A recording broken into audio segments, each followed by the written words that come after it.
몇 가지만 물어보겠습니다. 예. 최근에 이제 우리 경제가 굉장히 그 저성장 기조에 빠져가지고 한 뭐 2%대 정도 성장에 만족을 해야 되지 않겠나 이렇게 생각을 하는데, 아직도 이 정부의 이 사고 방식은 이 저성장 시대라고 하는 것을 말을 하면서도 마치 우리가 지금보다 훨씬 더 많은 성장을 할 수 있는 것 같은 그런 생각을 가지고 조금만 모으면은 뭐 이 경제 활성화를 위해서 뭐 경제를 살린다는 말을 해가면서 자꾸 어떤 조치를 취하려고 생각을 하는데, 제가 한 가지 묻겠습니다. 지난 2014년 그 당시에 최경환 부총리 시절에 뭐 일본의 아베노믹스가 뭐 성공한 것 같은 그런 착각 속에서 우리도 아베노믹스 같이 한번 해보면은 뭐 경제가 금방 활성화되지 않겠나 하는 이런 생각에서 뭐 금리 내리고 뭐 이 통화량 늘리고 이렇게 해가지고서 소위 말하는 부동산 경기 활성화라고 하는 조치를 취했는데, 그 성과에 대해서 우리 지금 여의로 부총리께서 어떻게 판단하고 있는지 한번 얘기를 한번 해보세요. 예, 그 당시에 뭐 아베노믹스가 다 잘 돼 있다고 판단을 내린 것은 아닌 것으로 알고 있습니다만은, 금리를 내리고 재정을 좀 확대하자 하는 것은 비단 뭐 당시 우리나라뿐만 아니라 전 세계적으로 좀 그렇게 하는 것이 필요하다는, 지금도 그런 얘기들이 많이 국제적으로 하고 있기 때문에 그렇게 된 것이 아닌가 싶습니다. 그리고 그때 그렇기 때문에 금리를 내린 것 자체가 뭐 부동산을 뭐 이렇게, 결과적으로 그것이 부동산 경기의 확충에 도움은 됐습니다만, 그것만을 목표로 한 것은 아니다는 말씀을 드리고 싶고요. 지금 과연 그러면 우리가 이 저성장 기조를 벗어날 수 있는 그런 충분한 것을 갖추고 있느냐 하는 것은 불행히도 아직 그렇지 못하다는 말씀을 드릴 수밖에 없는 것 같습니다. 그래서 그 당시의 정책 방향에 대해서 평가를 제가 할 수 있는 입장에 있는 것인지는 좀 모르겠습니다만, 어쨌든 그러한 의도로 했던 것을 이해를 해야 되는 것이 아닌가 하는 생각을 저희는 하고 있습니다. 왜 이런 말씀을 드리냐면은, 일반적으로 뭐 전 세계적으로 지금 나타나는 현상이 종전의 경제정책의 사고방식 가지고는 경제 활성화라는 것이 이루어지지 않고 있다는 것이 지금 입증되고 있는 상황인데, 지나치게 경제정책을 다루시는 분들이 뭐 0.1%, 0.2% 이런 걸 가지고 너무나 집착을 하다가 보니까 오히려 정책이 왜곡되는 모습을 보이지 않느냐는 이런 생각을 하는 겁니다. 예를 들어서 지금 금년도 성장 목표를 3%로 설정했다가 성장 목표가 달성이 될 수 없다고 생각을 하니까 뭐 브렉시트 핑계대 가지고서 추행까지 만들어 놓은 그런 상황이 있는데, 실질적으로 금년에 지금 이제 4분기에 들어왔는데 실질 성장을 지금 어느 정도 예측을 하고 계세요? 예, 지금 3, 4분기가 조금 어떻게 될지 봐야 될 것 같습니다만, 적어도 3, 4분기까지는 저희가 예상했던 정도는 되는 것 같습니다. 그래서 4, 4분기에도 그 정도는 되지 않을까. 그러면 2.8% 추정 성장은 달성할 수 있지 않을까, 그렇게 생각을 합니다. 최근에 이제 뭐 김영란법인가 발효가 돼가지고서 그것이 경제에 미치는 효과가 뭐 좀 적지 않을 거라고 하는 예측들을 하고 있는데, 우리 부총리께서는 그 점에 대해서는 어떻게 생각하세요? 예, 그 이제 참 조금 어려운 부분이긴 합니다. 얼마나 될지. 그 전에 어느 연구원에서 뭐 한 11조 원 되지 않겠냐고 한 것을 이제 지금 그것을 그대로 받아들여야 될지에 대해서는 저희도 자신이 솔직히 없습니다. 조금 더 지켜봐야 될 것 같은데, 하여튼 그 성장률에는 어쨌든 그 법에 부정적 효과가 있을 것이다. 그것은 뭐 피할 수가 없을 것이다라고 생각을 하고요. 다만 저희가 이제 추경의 효과도 좀 있고, 또 지금 현재 진행되고 있는 그 코리아 세일 페스타 같은 내수 진작책이 조금 효과가 있지 않을까. 그렇게 되면은 그런 것을 좀 그런 부분에서 또 효과가 있어서 조금 더 전반적으로는 그래도 어느 정도 목표한 바가 가까이 가지 않을까 이렇게 생각을 하고 있습니다. 아니, 그러니까 경제가 뭐 어렵고 전망도 안 좋고 또 그러한 법이 시행이 됐을 적에 어느 정도 경제 부정적이라는 것이 예측이 되고 했는데 왜 굳이 그걸 갖다가 그렇게 꼭 집행을 했느냐 하는 것에 대해서는 좀 뭐라고 답변을 줄 수 있겠어요? 이제 뭐 의원님 잘 아시다시피 이른바 김영란법의 취지에 대해서는 뭐 다들 전 국민이 동의한다고 생각합니다. 과연 이제 급격히 지금 어떤 이런 이른바 이제 경제 부정적 효과를 감수하면서 이렇게 급격히 해야 되느냐 하는 데 대해서는 여러 가지 생각이 있을 수 있고 그 문제를 저희가 제대로 해결해야 되는 것 아닌가. 그 문제는 좀 봐야 되는데 또 아마 주무부처의 입장에서는 그것을 해야 되는 주무부처 입장에서는 어쨌든 취지대로 가야 된다는 판단을 내리고 그렇게. 그러니까 이제 부총리께서 경제 전반을 총괄하시는 거기 때문에 그게 경제에 대해서 어느 정도 부정적인 영향이 미친다고 할 것 같으면 부총리가 주장을 하셔서라도 그런 걸 갖다가 이렇게 당장에 뭐 실현시키려고 하는 건 좀 막았어야 되는 거 아닙니까? 예, 제가 뭐 말을 안 한 것은 아닙니다만은 의원님 지적을 좀 뼈아프게 받아들이겠습니다. 근데 그래도 역시 그것을 주관하는 쪽에서는 이것은 이 기회에 좀 국민인식도 바꾸고 해야 된다는 것이 강했던 것 같습니다. 저희가 단순히 이 법을 효과를 경제적인 효과만 가지고 설득하는데 조금 한계가 있었다는 말씀을 좀 드립니다. 네, 김종현 의원님 수고하셨습니다. 다음은 김성식 의원님 질의해 주시기 바랍니다. 네, 자료 좀 띄우시죠.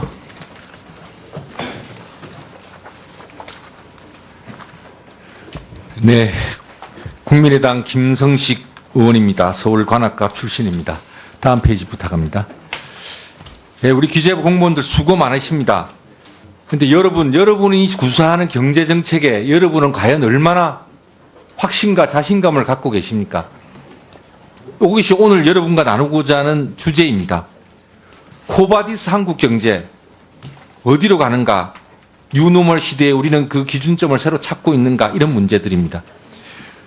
저기 표를 보면 아시겠지만 저는 08년도에 18대 의원이었습니다. 여기 계신 분들하고 글로벌 금융위기랑 싸우고 나서 국감을 할 때, 08년도 국감을 할 때 위기를 넘어 경제 체질 개선으로라는 국감 보고서를 낸 적이 있었습니다. 즉 그 위기를 넘자마자 계속 한계 기업을 살리고 돈을 막 풀고 할 것이 아니라 어느 시점에서는 경제 체질 개선으로 들어가서 글로벌 상황이 좋아질 때는 더욱 개선된 성장 엔진을 갖고 치고 나갈 수 있도록 준비하자라는 제안을 드린 바가 있었습니다. 그런데 지금까지 쭉 보면 경제 체질은 여전히 불건강한 가운데 경제 정책은 구조개혁과 안전망 강화라는 좀 근본적인 구조적이고 시스템 개혁적인 것은 잘 안 되고 확장적인 거시 정책은 만성으로 갔습니다.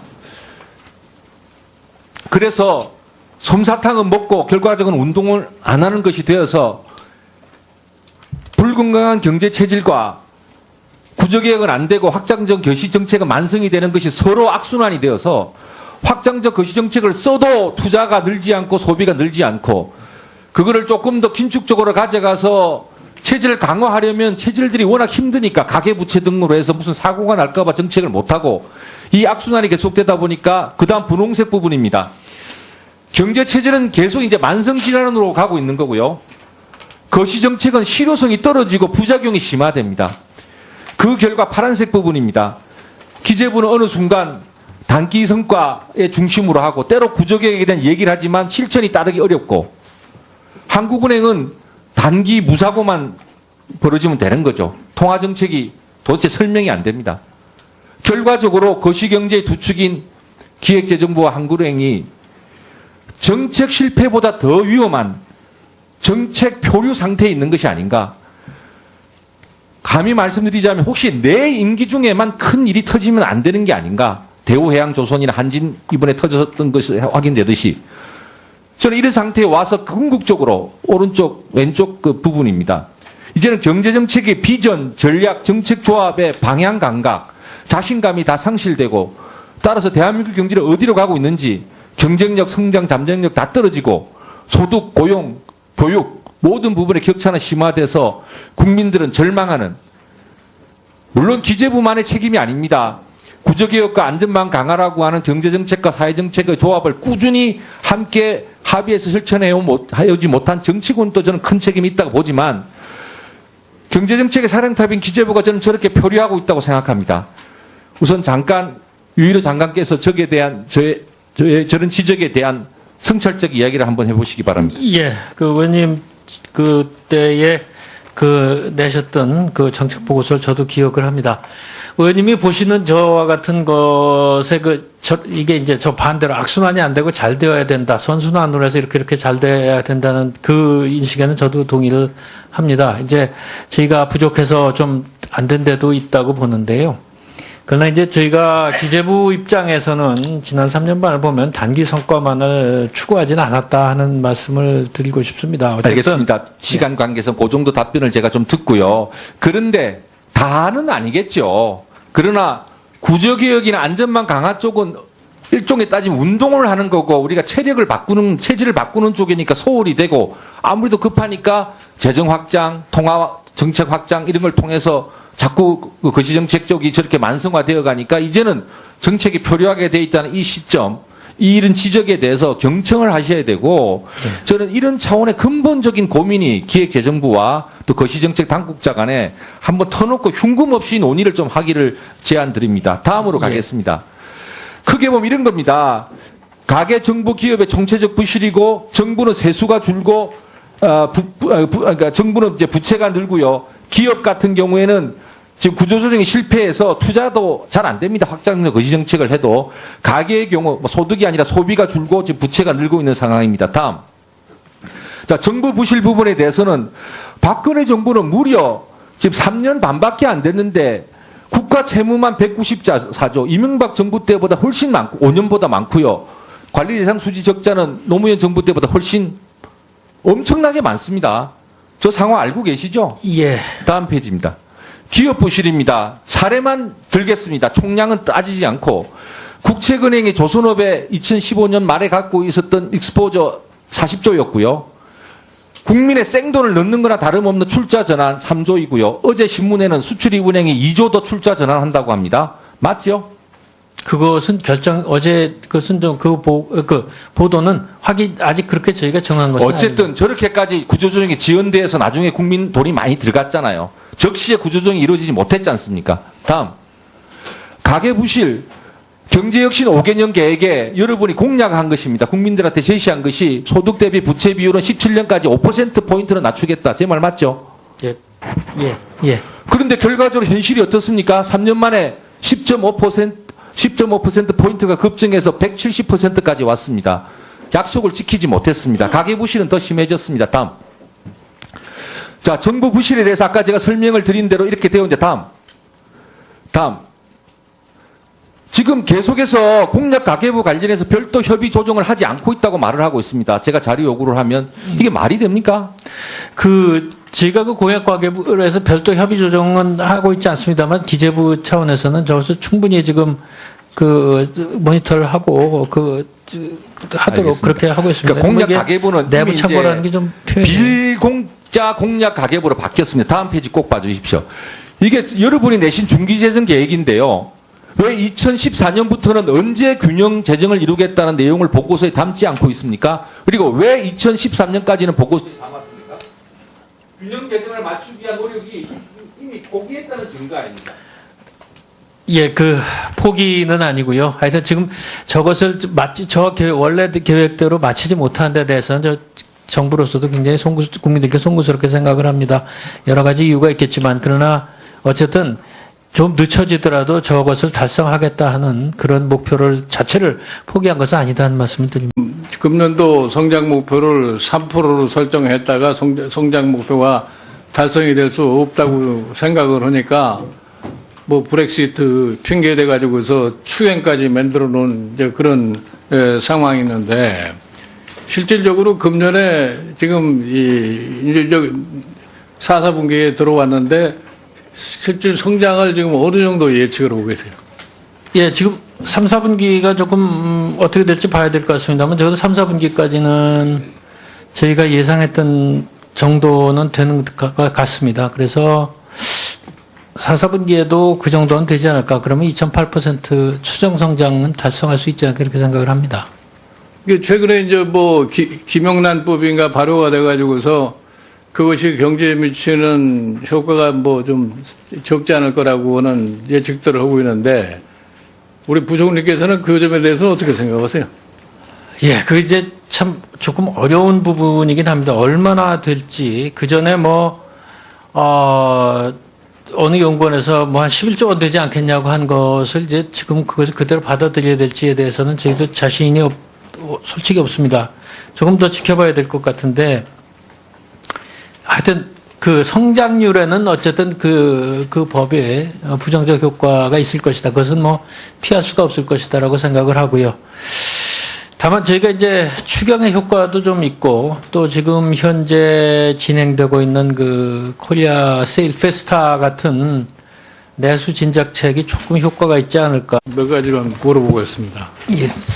최근에 이제 우리 경제가 굉장히 그 저성장 기조에 빠져가지고 한 뭐 2%대 정도 성장에 만족을 해야 되지 않겠나 이렇게 생각을 하는데 아직도 이 정부의 이 사고 방식은 이 저성장 시대라고 하는 것을 말은 하면서도 마치 우리가 지금보다 훨씬 더 많은 성장을 할 수 있는 것 같은 그런 생각을 가지고 조금만 모으면은 뭐 이 경제 활성화를 위해서 뭐 경제를 살린다는 말을 해가면서 자꾸 어떤 조치를 취하려고 생각을 하는데 제가 한 가지 묻겠습니다. 지난 2014년 그 당시에 최경환 부총리 시절에 뭐 일본의 아베노믹스가 뭐 성공한 것 같은 그런 착각 속에서 우리도 아베노믹스 같이 한번 해보면은 뭐 경제가 금방 활성화되지 않겠나 하는 이런 생각에서 뭐 금리 내리고 뭐 이 통화량 늘리고 이렇게 해가지고서 소위 말하는 부동산 경기 활성화라고 하는 조치를 취했는데 그 성과에 대해서 우리 지금 여의로 부총리께서 어떻게 판단하고 있는지 좀 얘기를 한번 해보세요. 예, 그 당시에 뭐 아베노믹스가 다 잘 돼 있다고 판단을 내린 것은 아닌 것으로 알고 있습니다만은 금리를 내리고 재정을 좀 확대하자 하는가 그렇게 되면은 그런 것을 좀 그런 부분에서 또 효과가 있어서 조금 더 전반적으로는 그래도 어느 정도 목표한 바가 가까이 가지 않을까 이렇게 생각을 하고 있습니다. 아니 그러니까 경제가 뭐 어렵고 전망도 안 좋고 또 그러한 법이 시행이 됐을 적에 어느 정도 경제에 부정적이라는 것이 예측이 되고 했는데 왜 굳이 그걸 갖다가 그렇게 꼭 집행을 했느냐 하는 것에 대해서는 좀 뭐라고 답변을 줄 수 있겠어요?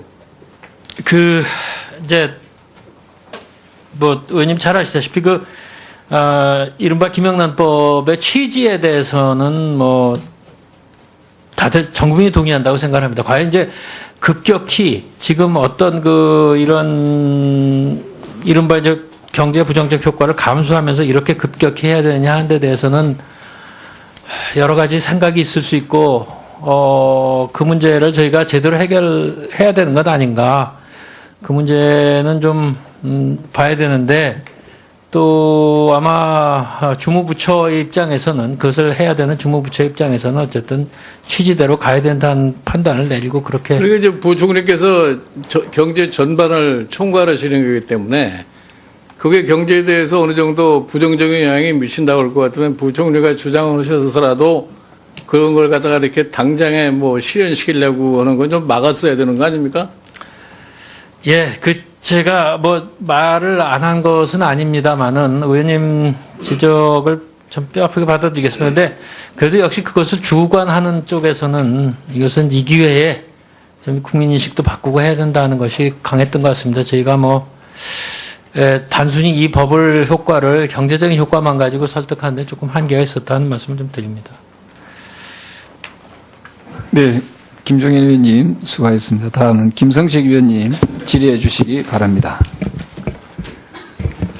네, 자료 좀 띄우시죠.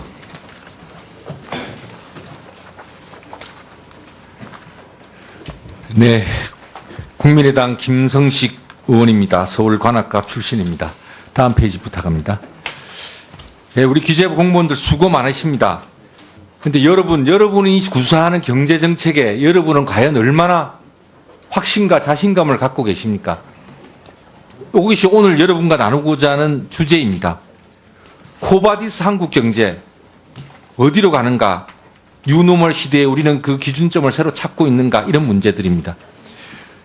저기 표를 보면 아시겠지만 저는 08년도에 18대 의원이었습니다. 여기 계신 분들하고 글로벌 금융이라 싸우고 나서 국감을 할 때, 08년도 국감을 할 때 위기를 넘어 경제 체질 개선으로라는 국감 보고서를 낸 적이 있었습니다. 즉 그 위기를 넘자마자 계속 한계 기업을 살리고 돈을 막 풀고 할 것이 아니라 어느 시점에서는 경제 체질 개선으로 들어가서 글로벌 상황이 좋아질 때는 더욱 개선된 성장 엔진을 갖고 치고 나갈 수 있도록 준비하자라는 제안을 드린 바가 있었습니다. 그것은 비단 당시 우리나라뿐만 아니라 전 세계적으로 좀 그렇게 하는 것이 필요하다는, 지금도 그런 얘기들이 많이 국제적으로 하고 있기 때문에 그렇게 된 것이 아닌가 싶습니다. 그리고 그때 금리를 그렇기 때문에 금리를 내린 것 자체가 부동산을 이렇게 결과적으로 그것이 부동산 경기의 확충에 도움은 됐습니다만 그것만을 목표로 한 것은 아니다는 말씀을 드리고 싶고요. 지금 과연 그러면 우리가 이 저성장 기조를 벗어날 수 있는 그런 충분한 것을 갖추고 있느냐 하는 것은 불행히도 아직 그렇지 못하다는 말씀을 드릴 수밖에 없는 것 같습니다. 그래서 그 당시의 정책 방향에 대해서 평가를 제가 할 수 있는 입장에 있는 것인지는 좀 모르겠습니다만 어쨌든 그러한 의도로 했던 것을 이해를 해야 되는 것이 아닌가 하는 생각을 저희는 하고 있습니다. 왜 이런 말씀을 드리냐면은 일반적으로 전 세계적으로 지금 나타나는 현상이 종전의 경제정책의 사고방식 가지고는 경제 활성화라는 것이 이루어지지 않고 있다는 것이 지금 입증되고 있는 상황인데, 지나치게 경제정책을 다루시는 분들이 0.1%, 0.2% 이런 걸 가지고 너무나 집착을 하다가 보니까 오히려 정책이 왜곡되는 모습을 보이지 않느냐 하는 이런 생각을 하는 겁니다. 예를 들어서 지금